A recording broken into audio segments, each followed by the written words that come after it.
우리 지휘자님과 창단 노래를 들으니까 금방 현상에서 이루어진 것 같아요. 좋죠? 박수를 한없이 보내고 싶습니다. 지난 초파일에 여러 신도님들의 신심 어린 자원봉사로 뜻깊은 부처님 모심 거룩하게 아주 장엄스럽게 보냈습니다. 다시 한번 두루두루 봉사를 해주셔서 고맙다고 감사드린다고 말씀드립니다.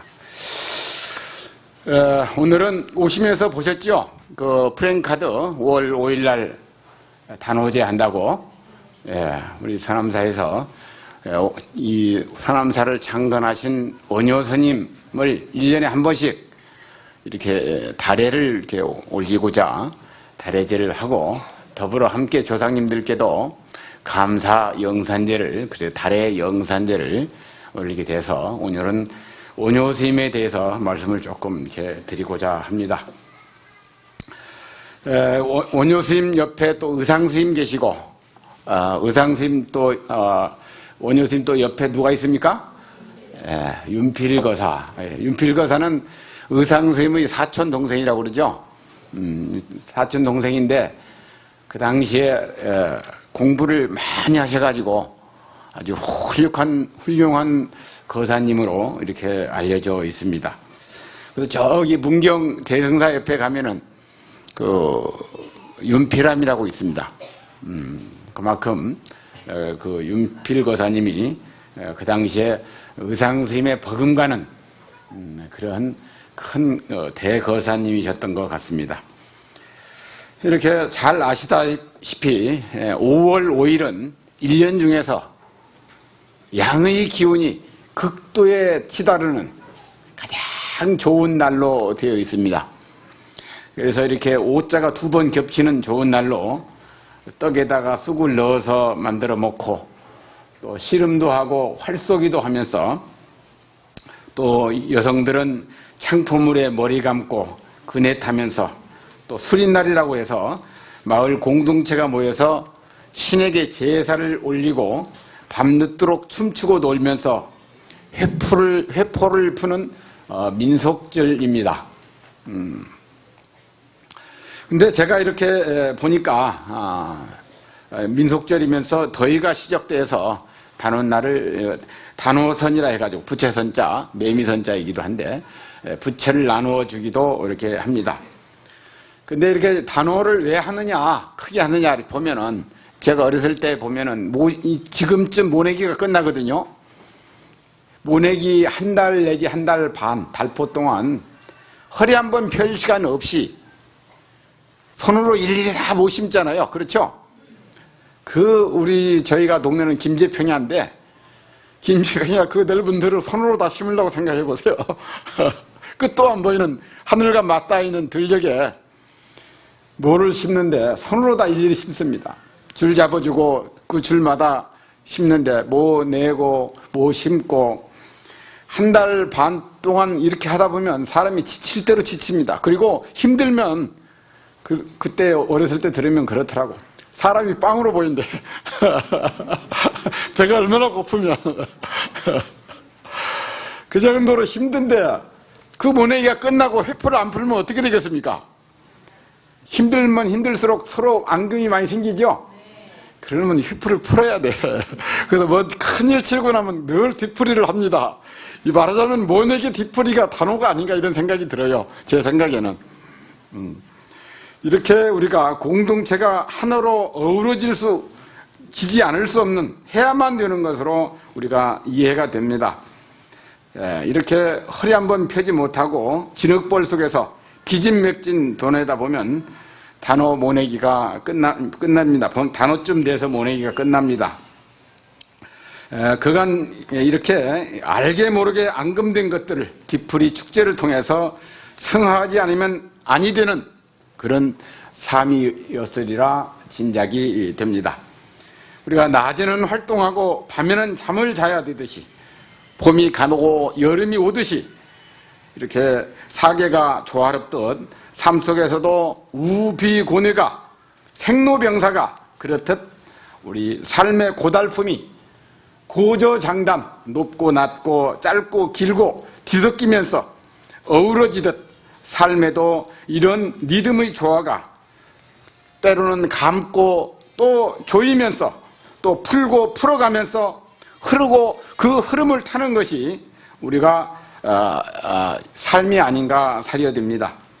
그 리듬을 타면 즐겁고 힘이 나지만은 리듬에 억지로 끌려다거나 그 리듬에 묶여 다니면 삶이 괴롭습니다. 그렇죠?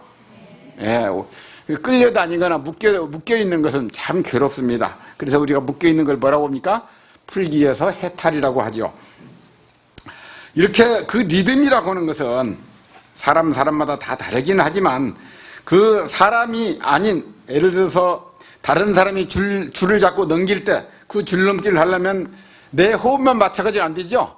그 줄을 넘기는 사람 호흡과 내 호흡이 서로 맞아서 그 속에 뛰어들고 뛰놀고 또 나와 줄이 또 이렇게 하나 되는 것처럼 그때마다 조율하면서 호흡을 맞춰야 되는 것이 우리 생활이고, 또 그렇게 맞출 때 삶이 자유롭고 즐겁습니다.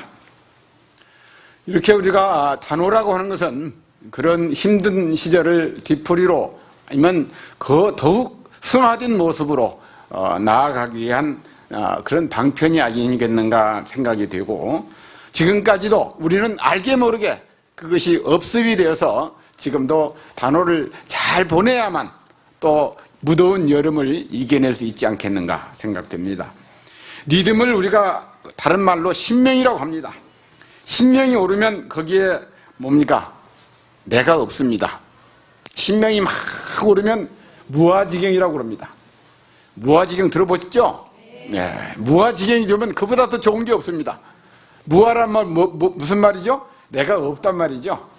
그 어떤 공변 쪽에 내가 없어서 없는 게 아니라 하나가 될 때 전체와 내가, 그 일과 내가, 책과 내가, 공부와 내가 다 하나가 되는 것을 우리가 무아지경, 우리말로는 불교 용어로는 삼매지경 이렇게 해야 됩니다. 삼매지경에 딱 되면 우리가 절에 와서는 뭐가 지겨야 됩니까? 기도 삼매지경이 돼야 되죠. 기도와 내가, 또 봉사할 때 봉사하는 속에 내가 있으면 안 되죠. 봉사할 때는 봉사와 내가 하나가 되어서 내가 무아지경이 될 때 나를 잊는다 하는 건데, 나를 잊는 것을 뭐라고 하냐? 신명이 난다, 신난다 그러죠. 신난다, 신명이 난다 이렇게 얘기합니다. 우리가 불보살님 전에 기도하고 대중께 봉사하면서 신명이 난다면 이것을 다른 말로 신심이라고 한다. 뭐라고 한다? 예, 신심이라고 한다. 신심이라는 것은 믿을 신자, 마음 심자, 믿는 마음. 경을 읽을 때 경을 믿는 마음을 경신 그렇습니다. 불보살님을 믿는 마음, 그걸 신심 이렇게 얘기합니다. 신심이 나면은 우리가 모든 일이 저절로 풀립니다. 우리가 신명을 내서 모든 일을 해야 되죠. 그래서 이 신심, 나를 잊고 더불어 하나 된 이것을 신심이라고 그러는데, 이 신심 무아지경을 다른 말로 또 뭐라고 하냐? 무심 그렇습니다. 이 무심을 무량대복, 신심을 무량대복 그렇습니다. 경 읽을 때 경 읽는 그 믿음만 가지고도 무량대복이라고. 건강경 읽어봐도 제 오품에 정신휴վում 나오죠. 경을 읽을 때 깨끗한 믿음을 일으키면 그 뭐다? 무량한 대복이 주어진다고 그랬어요. 근데 늘 우리는 어떻습니까? 생각이 많죠. 이거 믿어야 되냐 말아야 되냐. 가슴에는 뭐가 꽉 차서 부글부글 끓고 머리 뒤에서는 시끌벅적하니 복잡하게 얽혀가지고 있고, 그래서 우리가 믿음은 내기는 되는데 이게 옅은 믿으면 무량대복이 조금밖에 안 나와. 그러니까 우리가 확실하게 믿어야 돼. 나를 놓아버리고 믿어야 돼. 이렇게 무량대복이요 대복전이라고 했습니다. 오늘 단오절을 우리가 맞이하면서 서남사를 창간하신 오뇨스님께 다례를 올리면서 또 우리네 조상님들께도 감사의 차 한 잔을 올리는 단오 영산제를 드리게 됩니다. 좀 주변에 많이 권해가지고 많이 좀 모시고 오셔야 돼. 조용히 너무 이렇게 제를 지내는데 너무 조용한 것 같아. 난리 굿을 좀 해야 되는데. 이렇게 우리가 1년 중에 기운이 가장 좋은 5월 5일 단오날 우리 서남사 신도님들이 백양산의 청량한 기운들을 마음껏 받아서 원효 스님이 뭘 했습니까? 원효 스님이 백성들한테 연부를 가르쳤습니다. 어떻게? 무예박이라는 것을 바가지를 엎어서 두드리면서 무예박이라고 그러죠. 무예박을 두드리면서 깨달음의 무예춤을 추면서 이렇게 중생들한테 연부를 가르쳐서 그 연불 공덕으로 신라가 통일을 이루고 또 국군이 번창했습니다. 너와 내가 평등 속에 하나가 되고 모두가 함께 되는 그런 무예박을 두드리고 무예춤을 추는 함께 부처가 되는 행복의 무예박을 또 노래 부르면서 무예춤을 추던 원효가 그 신라시대 원효가 아니고 우리 경전에서나 우리가 모든 법문에서나 나오는 이 얘기는 지금의 얘기를 하는 것이지 옛날 얘기하는 게 아닙니다. 그 경전에 나오는 수보리가 지금 듣고 있는 우리를 지칭하는 것이지 2500년 전에 수보리가 아니죠. 그렇죠? 그렇죠? 네. 아유, 대답이 없어. 이렇게 지금 시점입니다. 원효 스님의 무예춤을 우리가 영산제에서 다시 한번 재현하고자 이렇게 하는 것입니다. 그래서 서남사 불자님들이 원효 스님의 무예춤을 같이 함께 어우러 추면서 이렇게 제를 올리고자 하는 것입니다. 달에는 예부터 수행이나 생활 속에서 뭔가 새롭게 하는 데 있어서 필수입니다. 1년의 시작을 뭐라고 합니까? 차례라고 하죠. 차례 지낸다. 차를 올린다 이 말이에요. 차로서 예를 올린다. 그래서 1년을 맑고 깨끗하게 장애가 없이 살도록 건강하게 살도록 그 차례를 우리 올리는 것처럼 부처님과 원효 성존께 헌달을 통해서 조상님께 또 차를 올리면서 기실은 우리 가슴 속에 응어리진 욕망 그리고 머릿속에 얽히고 설킨 번뇌 망념을 씻어내는 것이 무의 춤이요 무의 노래요 차 한 잔입니다. 차 한 잔을 올리고 내려 마시면서 마음을 편안히 가라앉혀서 삶을 보다 맑게 하고 정신을 더욱 고요하게 비우면서 맑고 고요한 그 마음을 나만 혼자 누리는 게 아니라 이웃과 더불어 세상과 더불어 세상을 향해서 보다 밝게 향기롭게 하는 것이 차례요 달예요 차 한 잔입니다. 자비지혜가 이 차 한 잔의 의미 속에서 꽃을 피우고 살리는 그런 여유로움에서 시작이 된다 할 수 있겠습니다. 맑은 차 한 잔에 그런 힘이 있습니다. 우리가 그 차실에 보면 정자초, 다반향초, 묘용시, 수리화계 우리가 차 한 잔을 일상 속에서 이렇게 여유롭게 마시면 늘 삶 자체가 향기롭다. 다반향초, 삶 자체가 늘 향기롭다. 묘용시, 그 묘용시가 따로 있는 게 아니라 물 흐르고 꽃 피는 그대로가 다 묘용 아님이 없더라. 그런 얘기입니다. 이 얘기를 제가 풀어서 얘기한 겁니다. 목민심서, 그러면 다산 정약용 아주 유명합니다. 정약용 선생은 차를 마시는 국민은 흥하고 술을 가까이 하는 국민은 망한다는 그런 명언을 하셨습니다. 이번 원효 스님의 달해를 통해서 우리가 다시 한번 달해의 의미를 되새기면서 원효 스님의 해골바가지 물 마심의 깨달음을 되새기고자 합니다. 차 한 잔 마시면서도 원효 스님이 제일 먼저 해골바가지 물을 마실 때 어떻게 마셨습니까? 꿀맛이다 꿀맛 그러면서 물을 마셨습니다. 근데 마시고 나서 한잠 자고 아침에 일어나 보니까 그 맛있던 꿀맛이 어디로 가버리고 해골바가지에 담긴 물이었습니다. 구역질이 막 나고 그랬죠? 구토를 하고 이렇게 그 원효는 너무 놀랍고 역겨운 나머지 구역질을 하였고 그 순간 무릎을 탁 치면서 깨달음을 얻었습니다. 모든 것은 마음이 지어낸다. 이게 일체유심조인데 다 같이 한번 합장하시고 모든 것은 마음이 지어낸다. 일체유심조. 이제 이걸 이제 개송을 지었는데 개송을 따라서 하십시오. 신생즉 종종법생. 신멸즉 감분불이 삼계유심 만법유식 심의무법 허용별구. 이렇게 깨달음 오도성이라고 그러고 깨달음의 노래라고도 이렇게 하는데, 심생즉 종종법생이라 마음이 생하는 까닭에 여러 가지 법이 생기고, 심멸즉 감분이라고 해서 감이라는 것은 사당입니다. 사당. 아주 신성한 사당. 분은 무덤 분자입니다. 신성한 사당과 무덤과 분리, 둘이 아니더라 이 말이에요. 마음이 멸하고 보니까. 그래서 마음이 멸하면 감과 분이 다르지 않네. 삼계유심 만법유식이라, 삼계가 오직 마음에서 생겨난 것이요, 모든 현상, 유식 만법유식이라 모든 현상 유식 오직 정신 속에 들어있었네.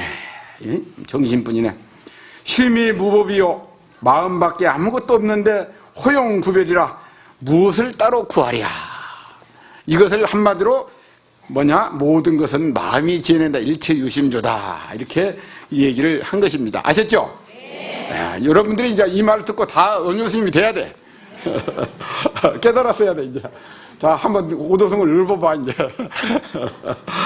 어젯밤의 물과 오늘 아침의 물이 다르지 않지만 달라진 것은 자신의 마음이라는 것을 깨닫고, 마음이 생겨나니 모든 것이 생긴다라는 읊은 깨달음의 노래입니다. 알고 보면 마음 밖에 있는 모든 현실은 내 내면에서 만들어지기에, 내 내면에 없는 것은 마음 밖에 나타나지 않습니다. 우리는 보고 들음에 물들어서 허망한 생각을 끝없이 일으키는 것입니다. 그 유명한 뭐 눈에는 뭐만 보인다는 얘기 있죠. 뭐 눈에는 뭐가 보이죠? 부처 눈에는 부처만 보인다. 앞에 구절은 빼고.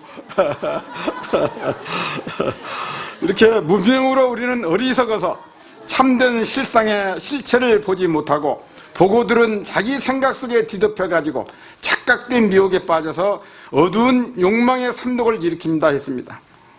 욕망의 결과는 불을 보듯 뻔합니다. 자기를 행복하게 하는 것이 아니라 끝내는 자기를, 아니 모두를 파멸로 이끕니다. 깨달음이란 자기 생각, 즉 욕망을 보는 것이 아니라 있는 그대로 실상을 보는 것입니다.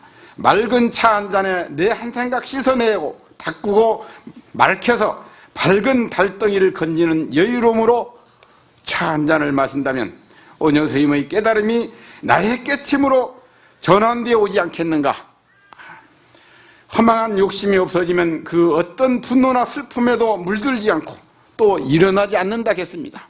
우리는 끝없이 뭡니까? 욕망에 물들고 이렇게 그 욕망 속에서 살아가기 때문에 아무것도 아닌 것, 돌이켜보면 아무것도 아닌 것에 분노가 일어나고 아무것도 아닌 것에 떨어져가지고 슬퍼하고 그렇습니다. 자기밖에 모르던 자기 행복만을 추구하던 탐욕의 욕망을 바꿔서 나와 이웃을, 나와 세상이 모두가 행복해지도록 이 쓰는 것을 원력이라고 합니다. 우리 모두가 원력을 가져야 됩니다. 불보살님들이 모두가 원력을 세워서 원력을 닦아서 원력을 성취하셨습니다. 삼덕의 욕망을 원력으로 바꾸면 그 속에서 무한 에너지가 그 속에서 한없이 샘솟는다 했습니다. 그것이 신심이요 원력입니다. 신심은 무한 공덕장이요 원력은 무한 행복입니다. 우리 한번 무한 신심과 원력으로 산문을 열으신 원효 스님께 감사드리면서 우리 자신이 원효가 되어서 멋들어지고 신명나게 한번 만들고 이 세상을 아름답게 장엄하며 살아가 봅시다. 오늘 법문을 마치겠습니다.